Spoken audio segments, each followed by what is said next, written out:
Hi, everybody. Welcome to the FinOps on Azure podcast here. I'm Mike Stevenson. Today, I've invited Ben Linares to join me, and Ben's really active in the FinOps community, long-term person in that community, and has got some really great stories about his journey that I wanted to kind of reach out to Ben and just have a chat about some of the stuff he's done in the past, and just two guys really sharing experiences, bouncing ideas around, and I've had a few really enjoyable chats leading up to this podcast with Ben. So we've kind of developed a bit of a rapport, and I think we'll just have a nice chat today. So Ben, it's a real pleasure to have you here. Thank you for coming and giving us some of your time today.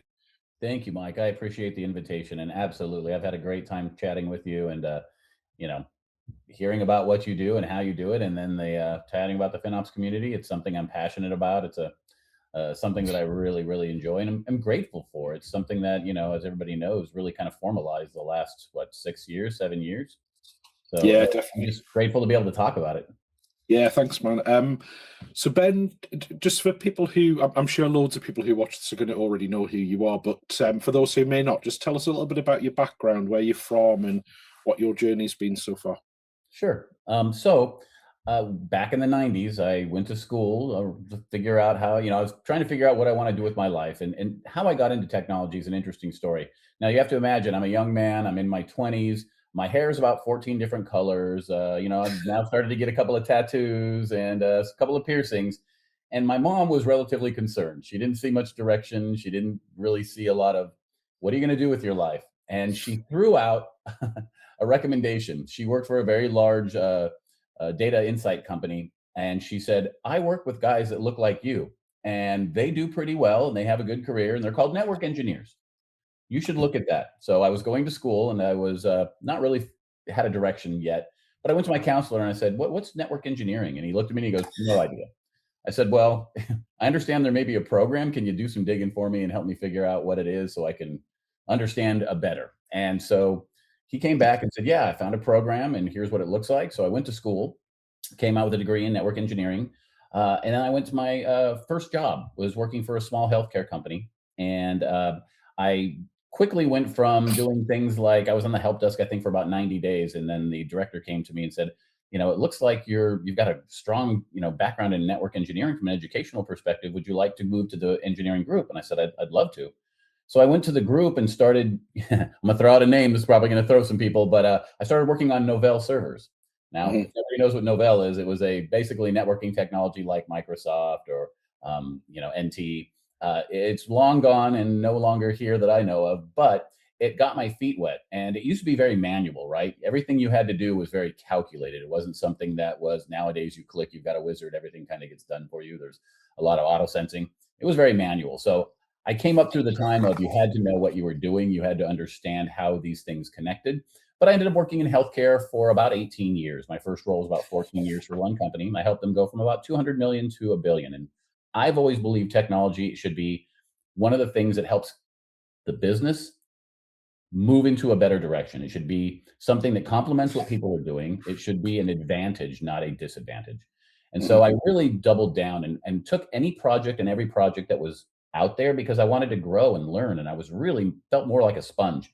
Well, I ended up working for some great companies like Vitas Hospice, which was the largest hospice company in the United States. I had some great mentors that taught me things like soft skills, something that engineers clearly, they always tell you engineers aren't good with people. Well, fortunately, I had some people that taught me how to interact and what that engagement looked like. And from there, I was able to start moving around. And I really wanted to, after being at one company for about 14 years, I wanted to kind of work in a couple of different industries and move around and get deeper into the infrastructure. And where I started on field services and support, I moved into infrastructure, then into leadership. At that time, it took me over to companies like credit.org. It took me over to Kaiser Permanente, where I led a large implementation team, an architecture team, 633 campus buildings and 34 hospitals. I really learned the notion of responsibility, because when you're doing something in healthcare, it very much is critical networks. And so it was a wonderful opportunity to learn and grow. From there, I went to Amazon and started working in the fulfillment environment. I had some great success there, and I had somebody from Seattle say, hey, we have a really cool project going. I can't tell you about it. We'll need to fly you up, but we're interested in you standing up our technical operations department. Again, another version of engineering, but it was the Go product where you scan your app and you just go grocery shopping and then walk right out. Frictionless exit, right? And it's yeah, I've seen it. They have stores. It's now in airports, in large buildings. But it was a really neat opportunity to, again, do something new and launch a new product, but get even deeper inside of infrastructure and learn how to support something that isn't being done out there. And I love that kind of emerging tech. From there, I was able to go over and work in Microsoft in an embedded role where I helped Microsoft and LinkedIn solve some problems around their physical security. And then finally, as we went into COVID, 2020 of April, I'm having my fifth kid at 50. Don't want to go too deep on that, but I have an abundance of children. I was approached by Starbucks, and Starbucks said, we have a challenge. We're spending a lot in the cloud, and we want somebody to help us save money. Your background from all of these things that you've done, the different departments, the different companies and industries, it's such a unique background that we're wondering if you'd be interested in something like this. Now, this was a products and services department. So I thought, okay, well, what am I doing inside products and services? And they said, well, you're going to help us save money. You're going to tell us what that looks like. And I was working for a wonderful leader named David Rogan. And David was the kind of leader that says, you tell me what this looks like. I'm getting out of the way and you tell me. Yeah. I will also clear roadblocks and help you be successful, but I need you to be the leader that you are and tell me, what does it look like to save money? And so I thought, okay, great. Well, let's start looking at the simple things. So I started over at Starbucks looking at simple things. And about a year in, after Googling certain things like, how do I do this? How do I do that? I found the FinOps Foundation. And I thought, this is exactly what I'm doing.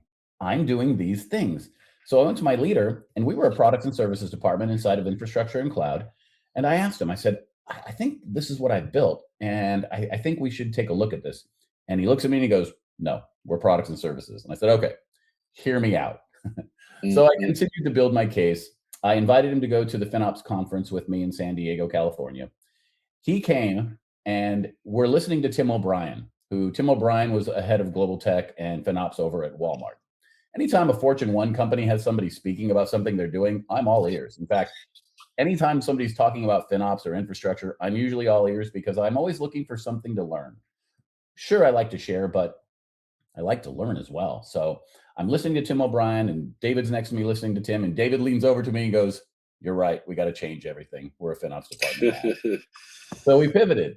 And this was a ground up movement. This was not something where a leader at the top said, we need to have FinOps. We need to change what we're doing. This was me going, here's what I think we are now. And this is how we need to change our department. So David realigned the entire department I think we had about 4 people at the time.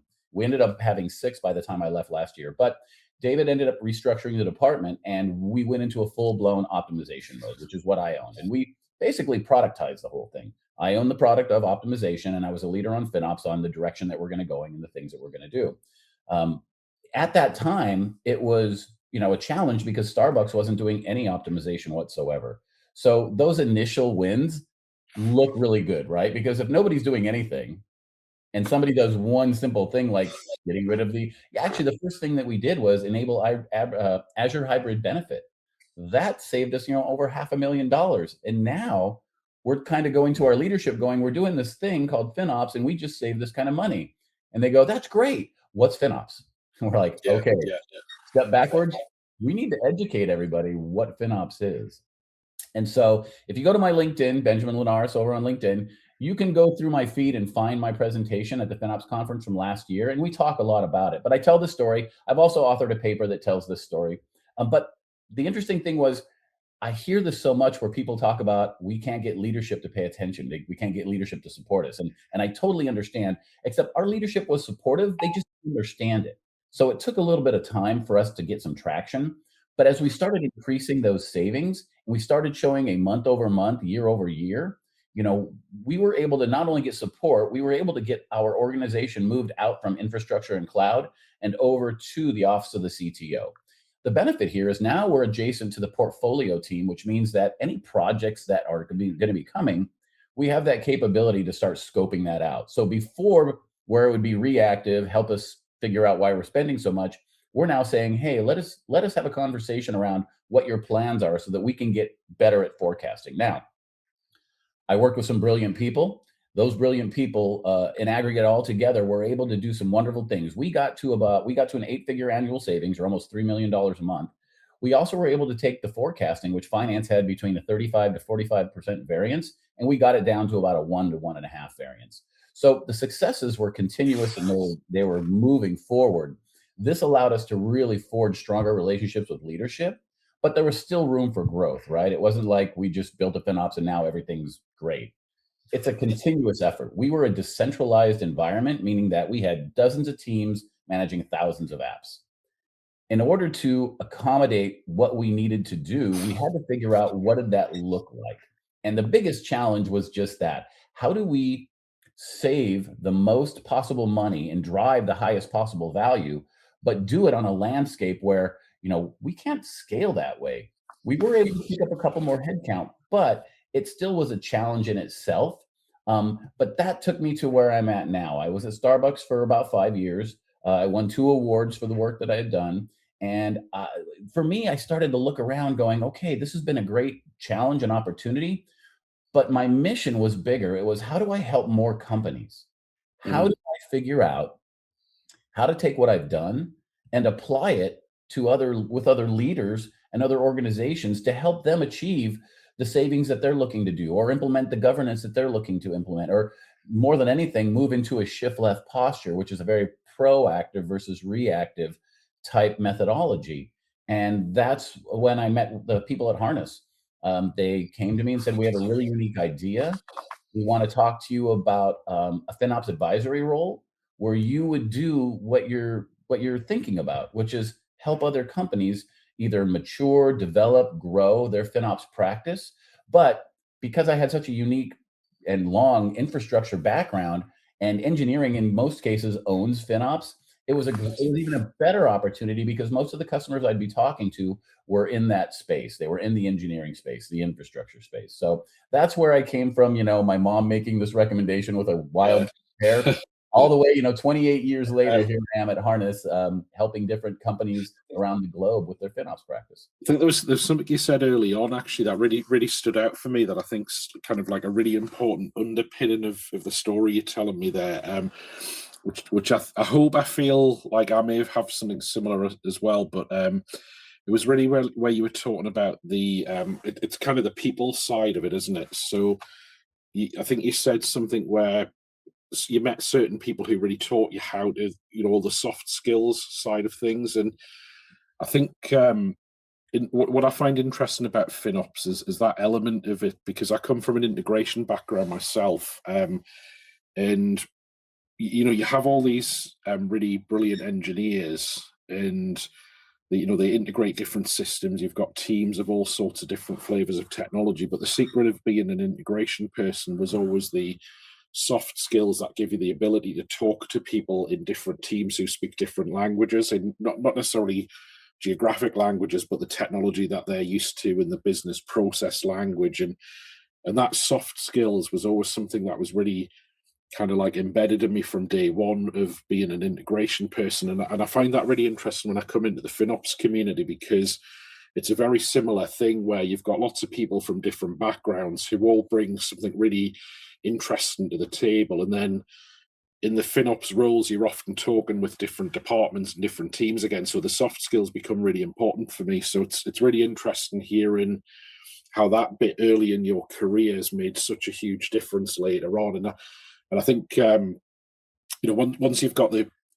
frameworks in place and stuff, that's really all about the process and the implementation and the tools. But actually, it doesn't really matter if you haven't got the people aspect, because if you can't go and just talk, like I was listening to you there, and the first thing you talked about is like the brilliant people you're working with, and that's a really subtle soft skill where when you're talking to people, they'll start wanting to work with you because you're a nice person to work with, and that leads to you being successful. I think it's really fascinating watching you talk about that, actually. I appreciate that. You know what? It honestly, I feel like it was the biggest benefit for me in my career, having the right mentors who taught me. And even, today, there are people that I still look for myself and seek out who are doing things that I think, wow, that's really great the way they do that. I want to get closer to that person. And, The truth is we're all humans, right? The technology's there, and the technology, people, AI is going to take over the world. No, it's going to help accelerate some things, and it'll certainly help with automation, but you still need people to push the button, and you still need to communicate. Yeah, yeah. And that's one of the greatest things about FinOps is that when I go on these calls, this last week I spent some time with some really wonderful customers, but I got to hear what they're doing. And what I like to do is celebrate the things that they're doing and then help identify opportunities where there's opportunity for growth or movement. But in the end, we're all human. We all have lives. We all have things going on, and you got to be really sensitive to the fact that there's only so much we can also digest and consume at a time. And it's Mm, really easy to come in and lay out all of these great, grandiose dreams and visions. But the truth is, we're humans. We need a consistent system of activities that get us there. We're not boiling the ocean. It's an yeah, impossible task. However, if we start small by puddles, we can certainly get there and we can start to go wider or deeper. But a lot yeah, of it comes down to as well as understanding where are people at and meeting them where they're at. Somebody might say, we're great on tagging, but nobody's taking our recommendations. I'm sure you've heard this before. We give recommendations, nobody acts on them, we don't know what to do. Well, then that tells me that they have an abundance of work. There's not a lot of free time on their side. So how do you make it easier for them to act? And those are some of mm, the conversations I have. I've developed a thing called an ambassador program. The ambassador program is just that. It brings in all the stakeholders. It clearly defines who owns what, who's accountable to what, where they should be acting, and what that estimated time would look like to actually see the action taken. And so break it down into real simple terms and real easy, digestible kind of chunks so that nobody feels overwhelmed, because it's easy to take it that way. It's easy to have your own role. Plus, now you have FinOps coming to you saying, we want you to do these things. So being conscious of what people have going on and making it as easy as possible for them to be able to act on something is kind of my mantra, and where I really kind of focused Starbucks. It was more of a, I'm going to bring you everything. I want your oversight. And if this looks good, let's take action. And yeah, that's what really got us to that 8-figure annual savings, was being able to work within people's areas and understand their constraints, and then help them either remove blockers, clear barriers, or provide information that brought more knowledge to them so they felt better about making a decision that was going to either downgrade a technology or move a technology from one thing to another. yeah, yeah. I think another really interesting thing you said before, Ben, when you were talking about Starbucks, so there was a big trust element that was placed in you by the guy. I can't remember what role you said he was in, but he kind of came to you and said, "Look, I'm looking for somebody to help me. I know you've got this great experience," and then he kind of empowered you and give you the freedom to go and really figure out how to solve the problem for them. So that was quite a significant moment really in your journey, I guess, when somebody's placed that level of trust in you and knowing that you're going to deliver on it, which was a really good thing. How did that feel? And I'm assuming that made a huge difference in helping you be successful in that role. It's interesting. Yeah, David Rogan. David Rogan to this day is probably one of the greatest leaders I've ever worked for. And what's interesting is this was his first leadership role. He had Mm, been in, done so many different things, but he wanted to do something different, and this was his first opportunity in leadership. Um, it's paramount, right? Anytime I've had really high levels of success, it's been tied to leaders who have given me the space and runway to do what I do best, which I'm an engineer, so I solve problems. That is mhm. in my life. It's what I teach my children. It's what I go and talk about when I'm speaking with companies, that you got to be comfortable with solving problems, because it's a series of problems that you're going to solve, and the problems could be very simple. Where are we all going to go to lunch? Hey, I know this great place. Or it can be Yeah, something very complex. We've got Kubernetes, and we don't have any visibility to the spend of the cluster or the pods. Okay, that's a little bit more complex of a problem. Let's do a cost allocation mapping so that we can now understand what that looks like. David gave me full runway to lead, and I had 15 years of people leadership. And I think in the beginning, his concern was, I don't want somebody, competing with me for the department, to which I told him, that is not something that I have interest in, but I do like leading in the space that I own. If I own mm, it, I want to be able to lead it. I want to be able to have the vision and execution to be successful here. The only way I can do that is if I'm given the ownership of that. And David was very good about that. He was very clear and very open. He was one of the things I said, and I love this, was when I told him about this, and he just was tickled. But I said, you were great about knowing when to get out of the way. I said, you are just fantastic. You don't Yeah, step in, you don't have to be in the front. You clearly will say, you know what's going on here, you know what you're doing. Let me know how I can help.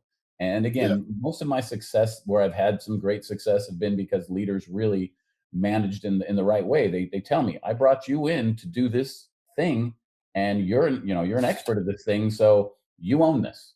And that's where it really came down to being able to find those successes. And the hardest thing about leaving Starbucks, honestly, was leaving the team, yeah, because I had such a great team and such a great leader. And you get comfortable sometimes in those places, but I'm the kind of person that I'm comfortable in the uncomfortable.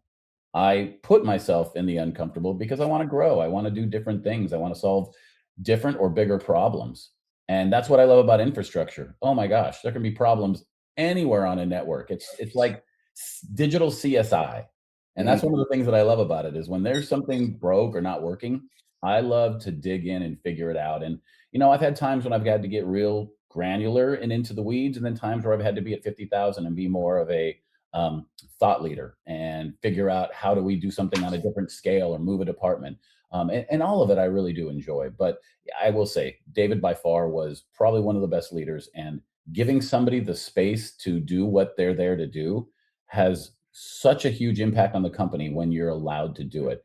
Challenges is not, not all leaders are created equal. So yeah. I mean, that was going to be my follow-up question. Actually, was about we talked a little bit how we'd like to talk about bottom up versus top down and kind of buy-in. So when you're kind of in the current role you're in, being an advisor to companies, do you find? I'm guessing you find a mix of companies where some people have that good top-down support and other people are coming from the ground up. But what does that really look like in the field for you, and how do you find people become successful in those different ways of doing stuff? well, that's a great point. So bottom up is a very challenging thing because leaders themselves have an idea